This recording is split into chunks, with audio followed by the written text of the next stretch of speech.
الحمد لله الحمد لله نحمده ونستعينه ونستغفره ونؤمن به ونتوكل عليه ونعوذ بالله من شرور أنفسنا من يهده الله فلا مضل له ومن يضلله فلا هادي له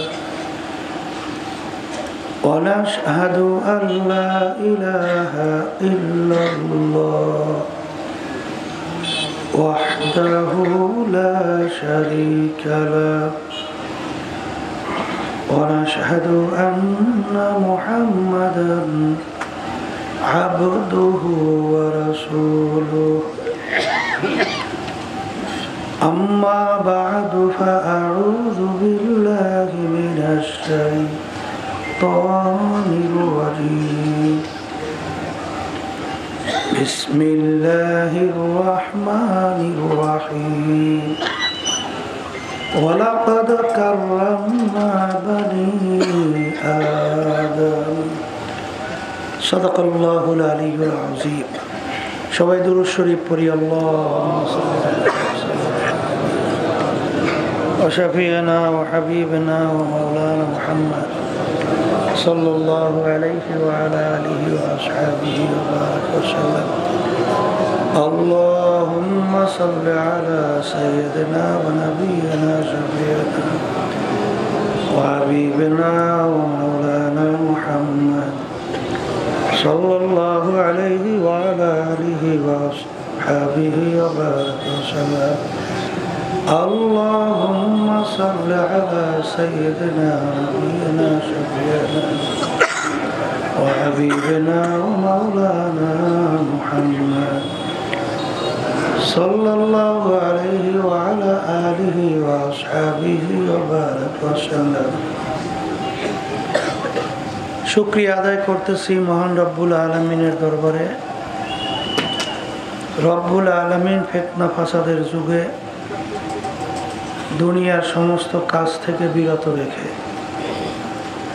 উলামায়ে কেরামদের মজলিস জাকিরিন শাকিরিন সাদিকিন অনেক আল্লাহর খাস বান্দারাই মজলিসের মধ্যে আছে,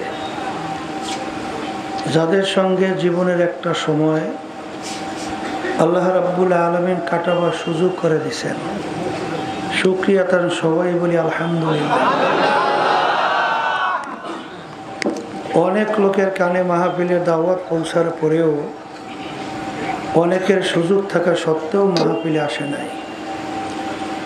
আবার তালাশ করলে দেখবেন বহু দূর থেকে কষ্ট স্বীকার করে আমার অনেক ভাইরা মাহফিলে পাগলের মতো সুইটে চলে আসছে। মান জাদ্দা ওজাদা, যে যে জিনিস পাওয়ার জন্য চেষ্টা করে ওই জিনিসে পাইয়াও যায়। দাদাজান আব্বাজান চরমনের জমিনে ঘুমায় আস। আমার আব্বাজান বলতেন দিনী মাহফিলে নিয়াত সহি কইরা যদি প্রথম থেকে শেষ পর্যন্ত থেকে বাড়ি বিদায় হয়ে যায়, আমল নামার ভিতরে কম পক্ষে হলো 50 লক্ষ নেকি এরকম জমা হতেই পারে না। নিয়াত যাদের সহি, আল্লাহকে রাজি খুশির উদ্দেশ্যে যারা আসছেন, রব্বুল আলামিন লক্ষ লক্ষ নেকিও দান করবে। কিয়ামতের ময়দানে আল্লাহ রাব্বুল আলামিন বান্দা বান্দীকে মাফ করার জন্য ওসিলা তালাশ করবে। যারা আজকে মাহফিলে আসছেন নিয়াত যাদের সহি, এই ওসিলা আল্লাহ রাব্বুল আলামিন মাফ করে জান্নাতের ঘোষণা দিতে পারে। এত নাকি পাওয়া যাবে জানার পরেও আশেপাশে রাস্তাঘাটে দোকানে বাজারে ঘরে অনেক আমার ভাইরা সুযোগ থাকা সত্ত্বেও মাহফিল আসে নাই। না আসার কারণ হিসেবে আমার আব্বাজান বলতেন বুঝের অভাব, আর এই বুঝের জন্যই মাহফিলের ব্যবস্থা। বুঝবে যারা মানুষ, আর সুরাতে মানুষ ভিতরটা আবু জাহাল বা সাহেব আবুল আহাব মার্কা, এরা কিন্তু বুঝবে না। এই কথার মাধ্যমে আমি মূলত বোঝাতে চাই যে আসলে মানুষের সুরাত হইলেই মানুষ হওয়া যায় না। মানুষের সুরাত হইলে যদি মানুষ হওয়া যেত, কবি এক কথায় বুঝাতে যাইয়া বলছিলেন গরবা সুরাত আদমে সাবুদে আহমাদু বুদ জেহেল হাম এ সাবুদে। আল্লাহ রসুল সাল্লাল্লাহু আলাইহি ওয়াসাল্লামকে দেখতে, আবু জাহালকে দেখতে মানুষের সুরাত আকৃতি, অঙ্গ প্রত্যঙ্গ কোনো পার্থক্য কিন্তু ছিল না। আল্লাহ রসুল সাল্লাল্লাহু আলাইহি ওয়াসাল্লামের চক্ষু মোবারক দুইটা ছিল। আবু জাহাল ওর চক্ষু কয়টা? দুইটা। হাতের দিক থেকেও এক, পায়ের দিক থেকেও এক। কিন্তু আল্লাহ রসুল সাল্লাল্লাহু আলাইহি ওয়াসাল্লামের নাম শুনলে দুরূদ শরীফ পড়া ওয়াজিব হয়। আর আবু জাহালুর নাম শুনলে আমাদের জবান থেকে বের হয় লানাতুল্লাহি আলাইহি, আল্লাহর গজব ওর উপরে পড়ছে, আরো বেশি বেশি পরিমাণে পড়ুক। কথা ঠিক কিনা? তাহলে বোঝা গেল মানুষের সুরাত আকৃত হইলে মানুষ হওয়া। এখন মানুষ কাকে বলে এইটা বুঝতে হবে, এবং মানুষ হইয়াই দুনিয়া থেকে বিদায় নিয়ে কবরে যাইতে হবে। কথা ঠিক কিনা? আল্লাহ রসুল সাল্লাল্লাহু আলাইহি ওয়াসাল্লাম বলেন আলা ওয়া ইন্না ফিল জাসাদি মুদগা ইযা সালুহা সালুহাল জাসাদু কুল্লু ওয়া ইযা ফাসাদাত ফাসাদাল জাসাদু কুল্লুহু আলা ওয়া হিয়াল কলব। আল্লাহ রসুল সাল্লাল্লাহু আলাইহি ওয়াসাল্লাম বলছেন প্রত্যেকটা মানুষের মধ্যে আল্লাহ রাব্বুল আলামিন স্পেশাল একটা গোশতের টুকরা দান করছে। ওই গোশতের টুকরা যার ভালো হয়ে যায়, এক পর্যায়ে ওই মানুষটা ফেরেশতার চেয়েও সম্মানিত হয়ে যায়। আর ওই গোশতের টুকরা খারাপ হতে হতে এক পর্যায়ে ওই মানুষটা কুত্তা শিয়াল শুয়ারের চেয়েও খারাপ হয়ে যায়। নাউযুবিল্লাহ। কুত্তা শিয়াল শুয়ারের চেয়েও যে খারাপ হয় এটা আমি বলি নাই, আল্লাহ কোরআনুল কারীমের ভিতরে বলছেন শাররুল বারিয়া, এক শ্রেণী মানুষ শুকুরের চেয়েও খারাপ। কে বলছেন? তাহলে বুঝতে হবে মানুষের সুরাত আকৃতি হলে মানুষ হওয়া। তাহলে মানুষ কাকে বলে? বলেন যার কলব ভালো। গোশতের টুকরার নাম কি? বলেন যার কলব ভালো, সে ভালো মানুষ। বলেন যার কলব খারাপ, সে খারাপ মানুষ। আমরা সমস্ত কাজকর্ম ফেলাইয়া এই মাহফিলে আসছি, একটা উদ্দেশ্য আছে না?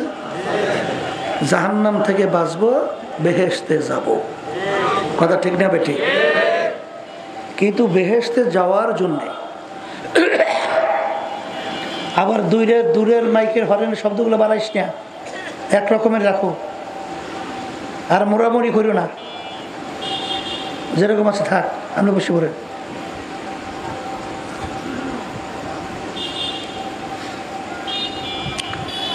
আল্লাহ রাব্বুল আলামিন বেহেশতে যাওয়ার ব্যাপারে শর্ত লাগাইছেন, ইল্লা মান আতাল্লাহা বিকলবিন সালিম। সুস্থ পরিচ্ছন্ন ভালো কলব ছাড়া আমার পবিত্র জায়গা বেহেশতের মধ্যে হবে না। কে বলছে? বলেন। তাহলে ভালো কলব ছাড়া বেহেশতে যাওয়া যায়? যায় না। আল্লাহ রাসূল সাল্লাল্লাহু আলাইহি ওয়াসাল্লামকে আল্লাহ দুনিয়াতে পাঠাইছেন, পাঠানোর কারণ নেই? কথা বলে না? না কারণ নেই? কারণ হিসেবে আল্লাহ রাব্বুল আলামিন বলেন ইয়াতলু আলাইহিম আয়াতিহি ওয়া ইউযাক্কিহিম ওয়া ইউআল্লিমুহুমুল কিতাবা ওয়াল হিকমাহ আল্লাহ রাব্বুল আলামিন তার রসুলকে দুনিয়াতে পাঠাইছেন কয়েকটা কাজ। এর ভিতরে একটা কাজ হলো আল্লাহ রসুল সাল্লাল্লাহু আলাইহি ওয়াসাল্লাম তার উম্মতদের আত্মশুদ্ধি করাইবে। কি করাবে? এ আল্লাহর বান্দারা, এই কলব পরিষ্কার করার জন্য, আত্মশুদ্ধি হওয়ার জন্যে, এটা নিজে নিজে একা একা পারা যায় না, মুরব্বির কাছে যাওয়া লাগে। কথা বলে না? আপনাদের দেশে শসা পাইকে গেলে আর চুনা কুমড়া আছে না, ওটা পাইকে গেলে মুরব্বা বানায়। মুরব্বা আছে না, ওই যে শসা কাইটে ঠুমঠুম বানাইয়া তারপর কাটা দিয়ে কেসে, দেখছেন? কেসার পরে দুধ চিনি দিয়ে আসাইয়া ওইটার ভিতরে পাক করে সুস্বাদু একটা খাদ্য হয়, নাম হয়েছে মুরব্বা। কথা ঠিক কিনা? শোনেন, এই মুরব্বা যে জিনিস দিয়ে বানাইছি, একটা চুনা কুরমার দাম কত? কেজি 10, 15, 20 টাকা, 25 টাকা, কথার কথা। আর যখনও মুরব্বা হয় তখন ওর দাম তো 1000 টাকা হয়ে যায়। কথা ঠিক কিনা? কারণ ওই যে চুনা কুমড়া, ওকে কাইটে যখন মুরব্বির হাতের কেঁচা লাগছে, কার হাতের কেঁচা? ওই মুরব্বি কাটা দিয়ে কেটছে, কেছে ওর ভিতর দিয়ে চুকা, এরপরে তিতা, এগুলো বের করছে। বের করার পরে যখন দুধ চিনি দিয়ে জাল দেওয়ার পরে সুস্বাদু খাদ্য হয়েছে। কথা ঠিক কিনে? ওমর ফারুক রাদিয়াল্লাহু তাআলা প্রথম অবস্থায় কাফেরদের অন্তর্ভুক্ত ছিল না? কথা বলে না? নিকৃষ্ট মানুষের ভিতরে একজন নিকৃষ্ট। আল্লাহ রসুল সাল্লাল্লাহু আলাইহি ওয়াসাল্লামকে কতল করতে যদি যায়, ওর সে খারাপ হইতে পারে? 100 লাল উট পুরস্কার এই বিনিময়ে রওনা করছে। যখন আল্লাহর হাবিবের সাল্লাল্লাহু আলাইহি ওয়াসাল্লামের সংস্পর্শে গেলেন, এক পর্যায়ে ওই মানুষটা সেরা মানুষদের ভিতরে একজন মানুষ হয়ে গেছে। তাই যখন কাফেরদের অন্তর্ভুক্ত ছিল, তখন ওমর রাদিয়াল্লাহু তাআলা চক্ষু ছিল 2টা। আর যখন আল্লাহর হাবিবের সংস্পর্শে যাইয়া সেখানে মুসলমানদের পক্ষে স্লোগান তুলছিল, তখন তার চক্ষু 2টা না 4টা? হাতের দিক থেকে পার্থক্য কি হয়েছে? না একই? পায়ের দিক থেকে? তাহলে সব দিক থেকে একই আছে, কিন্তু কোন জায়গায় পার্থক্যের কারণে যে ছিল সবচেয়ে একটা নিকৃষ্ট আর সে হয়ে গেল সর্বোৎকৃষ্ট, একটা জায়গায় পরিবর্তন হয়েছে না? ওই জায়গাটার নাম হইল কলব। জায়গাটার নাম কি?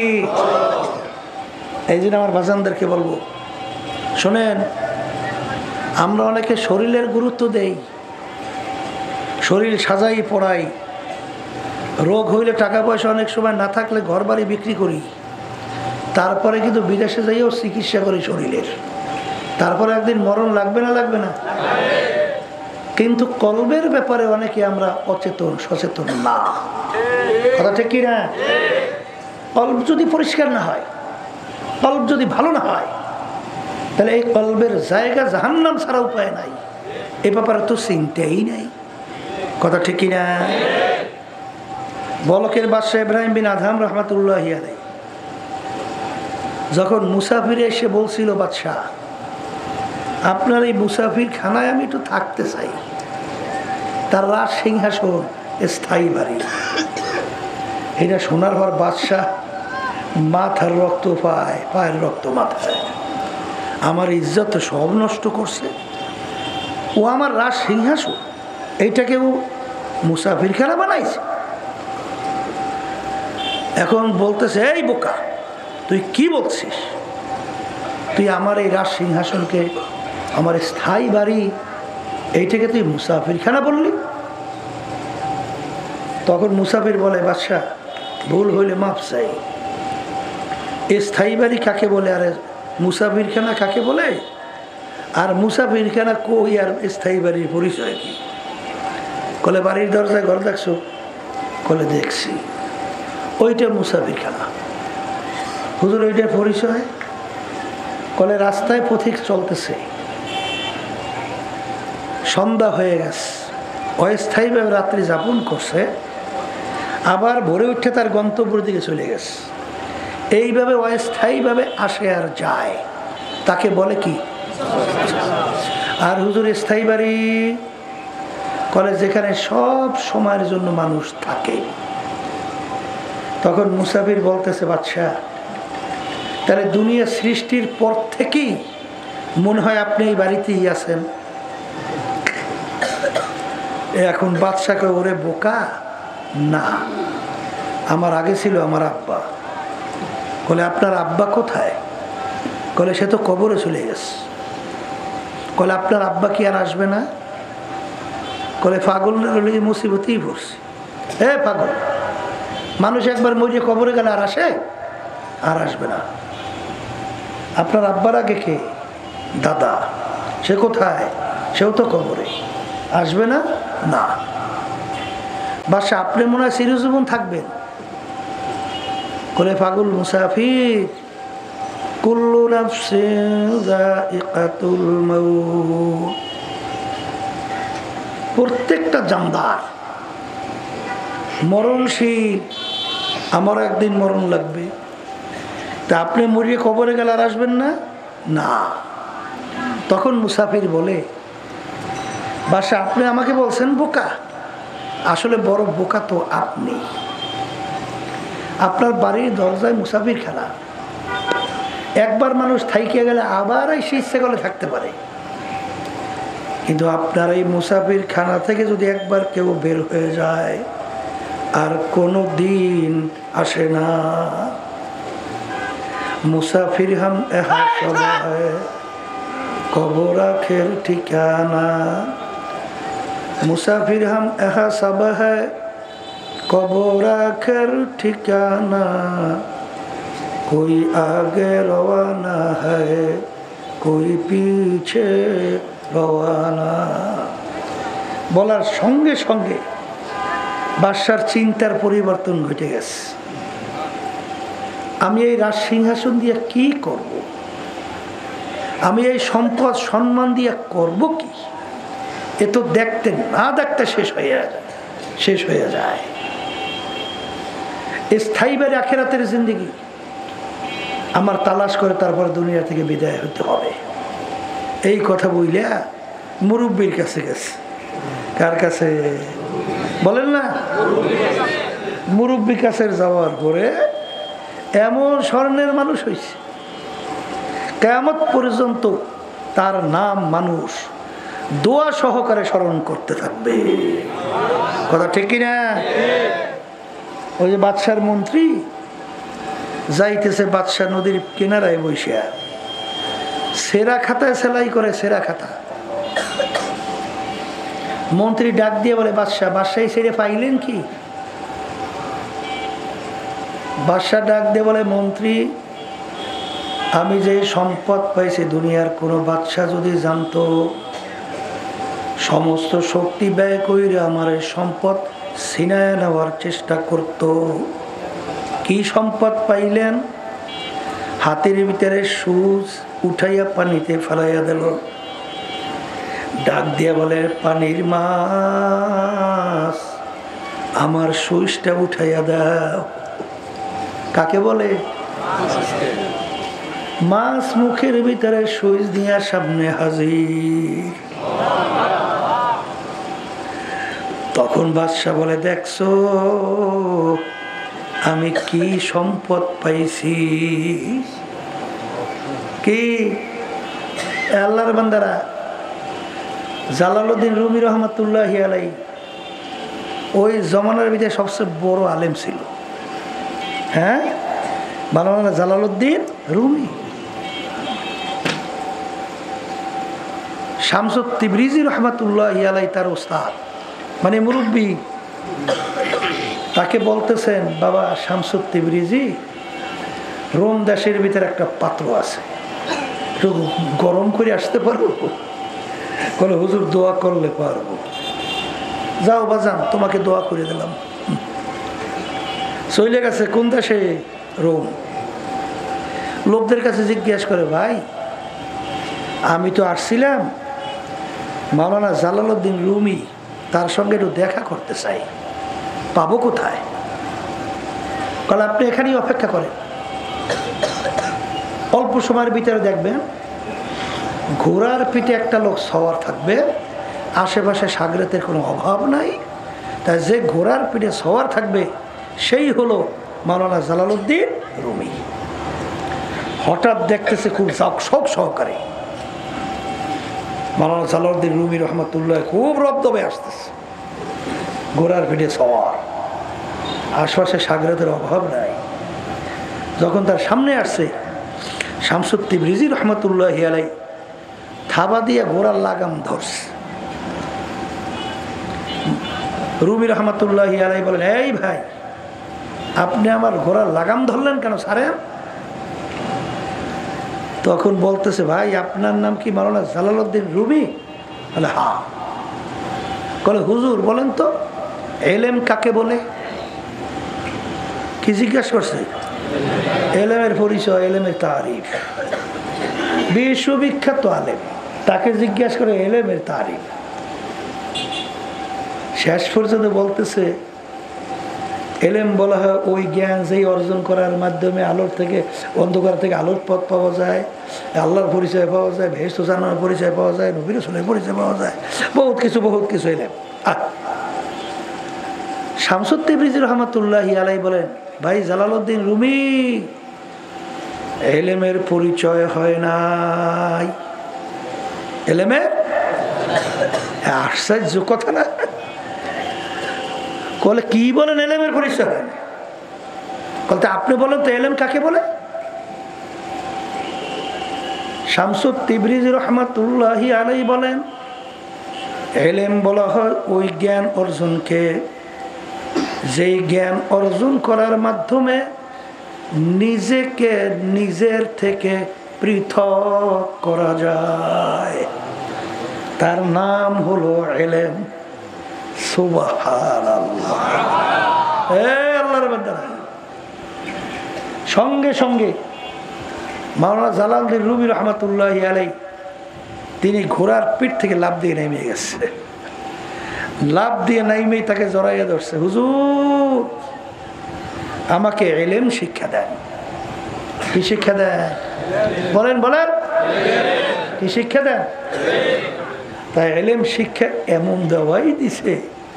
এখন এক পর্যায়ে মাওলানা রুমি রহমতুল্লাহ আলাই বলতেছেন, খোদ বা খোদ মাওলানা রুমি না শোধ, তা গোলামে শামসুত তিবরিজি না শোধ। আমি রুমি ততক্ষণ পর্যন্ত রুমি হতে পারি নাই যতক্ষণ পর্যন্ত শামসুত তিবরিজি সাগরে হইতে পারি নাই। সুবহানাল্লাহ। এই জন্যই তো আল্লাহ রাব্বুল আলামিন বলেন, ওয়াকুনু মা'আস সাদিকিন, সাদিকিন আমার বান্দাদের সঙ্গী হও। কার সঙ্গেই তো বলছে? বলেন না? তা সাদিকিন বান্দাদের সঙ্গী হওয়া লাগবে না? হুকুমটা কার? তা হইলে হয় কি, সহবতে সালেহ তোরা সালেহ কুনাদ, সহবতে তালেহ তোরা তালেহ কুনাদ, এক জমানা সোবতে বা আউলিয়া, বেহতারা সাদ সালে তাআত বেরিয়া, গেলে খুশবু এদার হাম্মামে রোজে, রসিদাজ দাস্তে মাহবুবে বাদস্তাম। এই মাটির চাকার থেকে গোলাপ ফুলের ঘেরান আসে। জিজ্ঞাসা করে মাটির চাকা, তুমি কোনো গোলাপ ফুল না কোনো মিস্ক আম্বার না কোনো সুগন্ধি তুমি পরিচয় দাও? মাটির চাকা পরিচয় দেয়, আমি কোনো মিস্ক আম্বার কোনো গোলাপ ফুল কিছুই না, আমি একটা মাটির চাকাই। তোমার থেকে এত সুন্দর কেন ঘেরান আসে? বলে আমার সঙ্গে একটা গোলাপ ফুল ফুইটা আমার সঙ্গে লাইগে রয়েছিল। কি করছিল? গোলাপ ফুল ফুইটে আমার সঙ্গে লেগে দিয়েছে। ওই গোলাপ ফুলের ঘেরান আমার ভিতরে ঢুকতে ঢুকতে এখন আমি সাধারণ মাটির চাকা নাই, আমি একটা গোলাপ ফুলে পরিণত হয়ে গেছি। সুবহানাল্লাহ। এই আল্লাহর বান্দারা, পর্দা আলে মা বোনেরা, কি সাদিকিন বান্দাদের সোহবত সংস্পর্শে যাওয়া লাগবে? আসতে কয়টি লাগবে? লাগবে। এটা বাংলা বোঝেন না? চোরের সঙ্গে চললে আল্লাহর ওলি হয়। ও কয় কি? এই বিড়ি খো, এই ইয়াবা খো, এরপরে নেশা খাওয়াই নিয়া, এদের সঙ্গে চললে কি হয়? হ্যাঁ, আরেকজন নামাজির সঙ্গে যদি তুমি চলতে পারো, অল্প সময়ের ব্যবধানে দেখবা তুমি একজন নামাজি হইয়া যাইতে পারবা। বাস্তব না বাস্তব? একজন জাকিরিনের সঙ্গে যদি চলো, আল্লাহর ফজলে করমে তুমি একজন জাকিরিন হইতে পারবা। একজন সত্যবাদীর সঙ্গে যদি তুমি চলো, দেখবা তুমি আল্লাহর ফজলে সত্যবাদী হইতে পারবা। আর বাংলাদেশে বর্তমানে তো এই সত্য যে এমন চলা চলে, এই যে গতবার 5ই আগস্ট আমাদের দেশ থেকে ভালো না, এই ওরে সত্য কথা যে 15.5 বছর যা বলা বলছে, ও সত্যের আর শেষ নাই। কথা কয় না? মানে রাত্রের দিন, দিনের রাত্র। কথা ঠিক নেবে? আগের যুগে শুনছিলাম মানুষের মিথ্যে কথা বলতে ভয় পাইতো, ভয় পাইতো না? কসম টসম তো ভয়ের সরে অস্থির থাকতো। আমাদের বরিশালে একটা ঘটনা আছে, সত্য মিথ্যে জানি না, উপদেশ গ্রহণ করার জন্য কাশীপুরে সাক্ষী। কি সাক্ষী? তখন কোরআন শরীফ মাথার মধ্যে দিয়ে লইতো নাকি, বুঝলেন? তো এখন মার্ডার হয়েছে, পরে সাক্ষী মাস, এখন আদালতের সামনে, জজের সামনে সাক্ষী দেওয়া লাগবে না? এখন কোরআন শরীফ তো মাথার মধ্যে, এখন কেমনে কোরআন শরীফ লইয়া মিথ্যা সাক্ষী দেবে? চিনতে পড়ছে না? এখন একটা ঘটনা সাজাইছে। সেই ঘটনাটা হলো, বলে স্যার আমি তো গেছিলাম বাজার করতে, তার বাজার করিয়া টুফরি কয় না সাজি মাঝি, ওইটার ভিতরে বাজার সদায় মদায় লইছে, তো ওইটা আমার মাথায় নিয়ে যাইতেছি, হঠাৎ চিল্লি শুনে দৌড় দিয়ে ওখানে গেছি।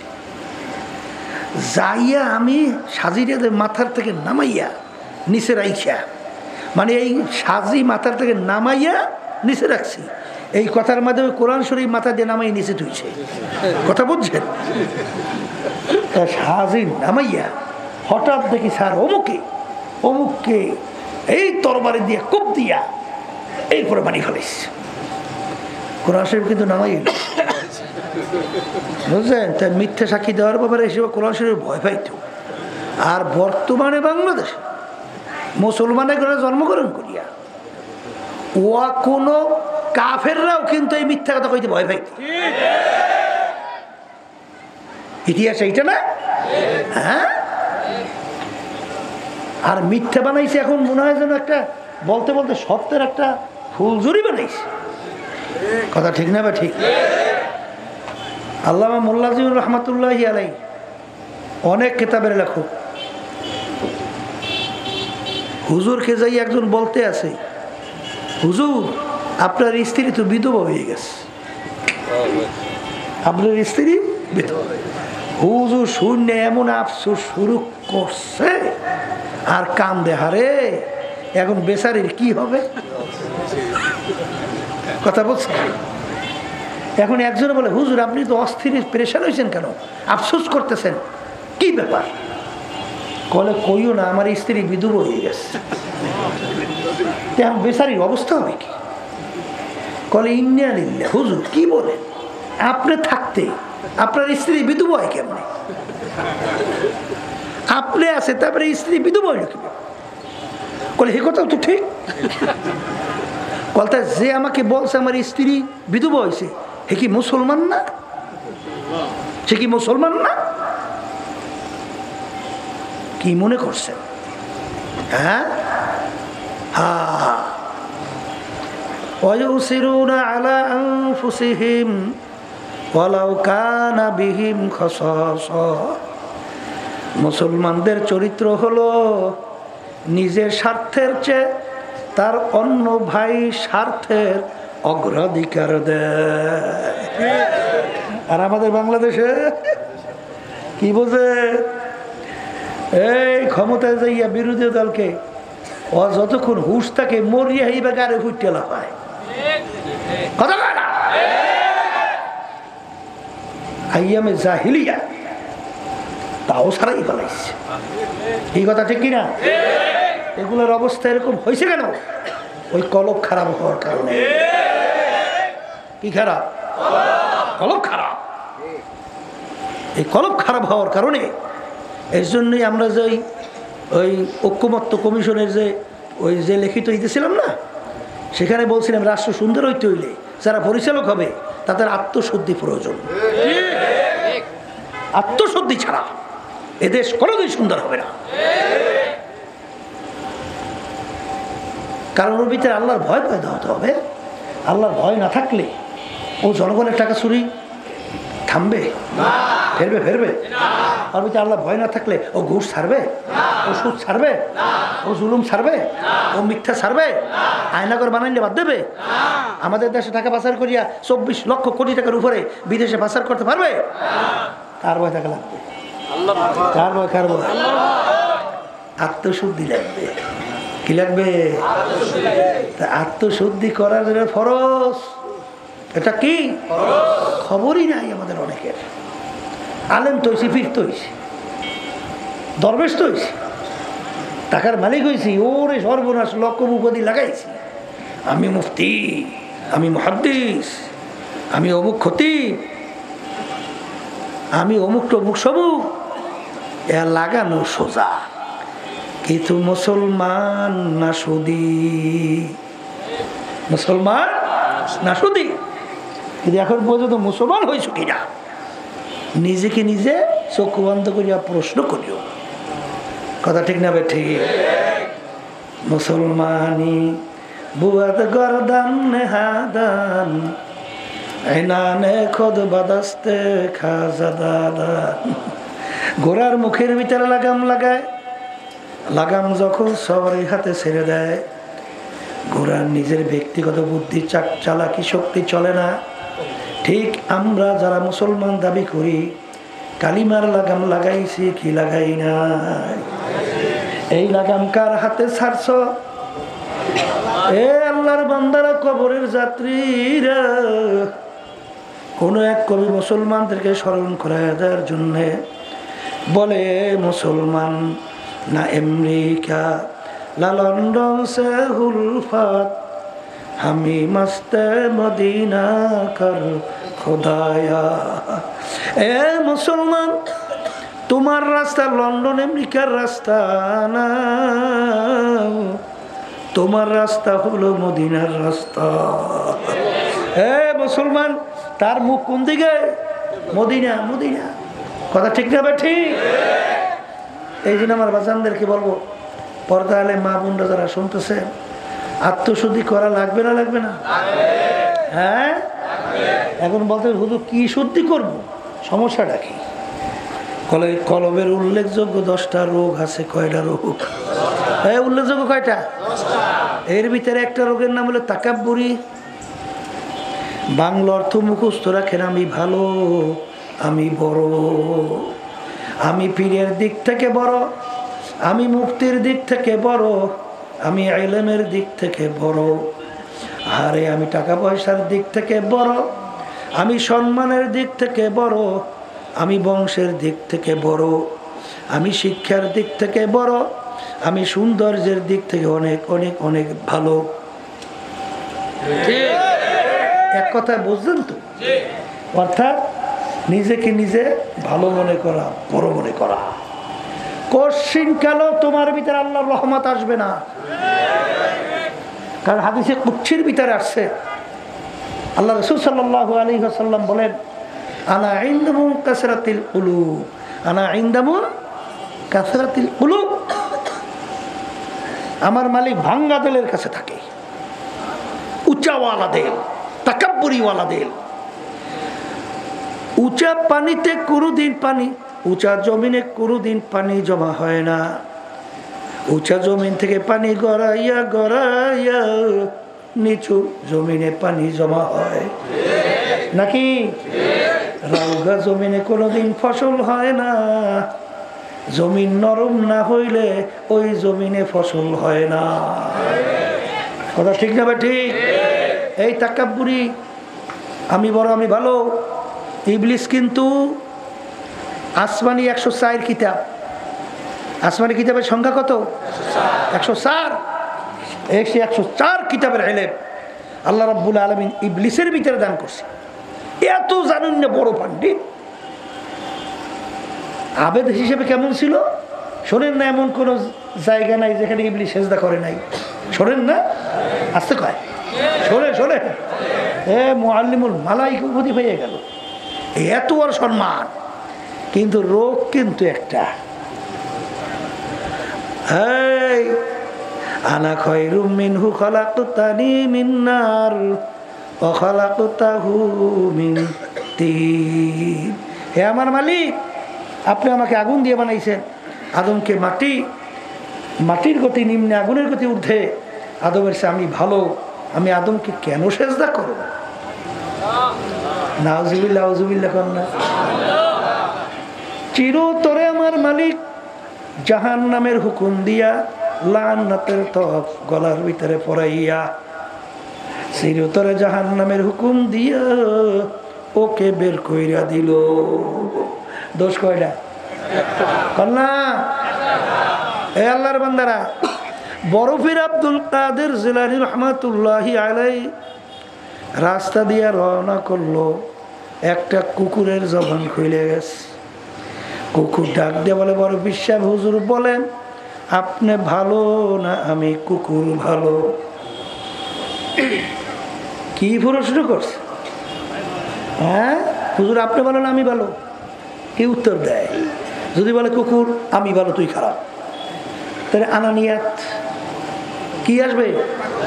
টাকা। যদি বলে কুকুর তুই ভালো আমি খারাপ, তাহলে আমার মালিকের কোরআনের কারিমের উল্টা, ওয়ালাকাদ কাররামনা বানি আদম। কি বিপদ না? বিপদ না? কোনটা কইয়া কোন বিপদে? কি কর্তব্য বিমূঢ়, চিন্তা করতেছে কি উত্তর দিবে। আমার মালিকের পক্ষ থেকে উত্তর পয়দা হয়ে গেল দিলের মধ্যে। ডাক দিয়া বলে, কুকুর রে,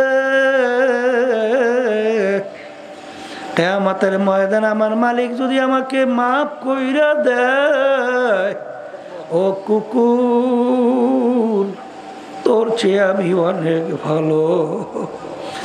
আর যদি আমার মালিক আমাকে মাফ না করে, ও কুকুর তোর হিসাব নাই, নিকাশ নাই, বেহেশত নাই, জাহান্নামও নাই। কিন্তু আমি আব্দুল কাদের মানুষ, ওই জাহান্নামের আগুনের ভিতরে আমার জ্বলতে হবে। ও কুকুর তুই আমার চেয়ে অনেক ভালো। হে আল্লাহর বান্দারা, এই কবরে যাই মাপ পাওয়ার আগ পর্যন্ত নিজেকে নিজে একটা শুয়ারের চেয়ে ভালো মনে করা যায়? আসতে কয় যায় যায় যায় যায় যায়। ওমর ফারুক রাদিয়াল্লাহু তাআলা আনহু অর্ধেক দুনিয়ার রাজত্ব করলেন, বাংলাদেশের মতো প্রায় 200 দেশের রাজা। বর্তমানে একজন মেম্বারও এই ধারে বেড়া যায় না। আর এই তামাম দুনিয়ার অর্ধেক প্রায় দুনিয়ার রাজত্ব করছে, বাংলাদেশের মধ্যে প্রায় 200 দেশের রাজা। রাস্তা দিয়া হাঁটে আর ভেজা কুটা নাড়া হাতের ভিতরে উঠাইয়া, দুই চোখের পানি চাইরা কান্দে আর বলে, ফেজা কুটা নাড়া তুই আমার চেয়ে অনেক ভালো, তুই মাটির সঙ্গে মিলা যাবি, আমি ওমর মানুষ, মালিকের সামনে আমার দাঁড়াইয়া হিসাব দেওয়া লাগবে, তুই আমার চেয়ে অনেক ভালো। আরে আফসোস করে আর বলে, মালিক তুমি যদি আমাকে মানুষ না বানাইয়া একটা বকরির বাচ্চা বানাইতা, তোমার বান্দা বান্দির আমাকে জবাই কইরা গোস্ত পাক কইরা খাইতো, শুকরিয়া আদায় কইরা তোমার ইবাদত করত, আমি কাজে লাইগা যাইতাম। কিন্তু আমি ওমর মানুষ।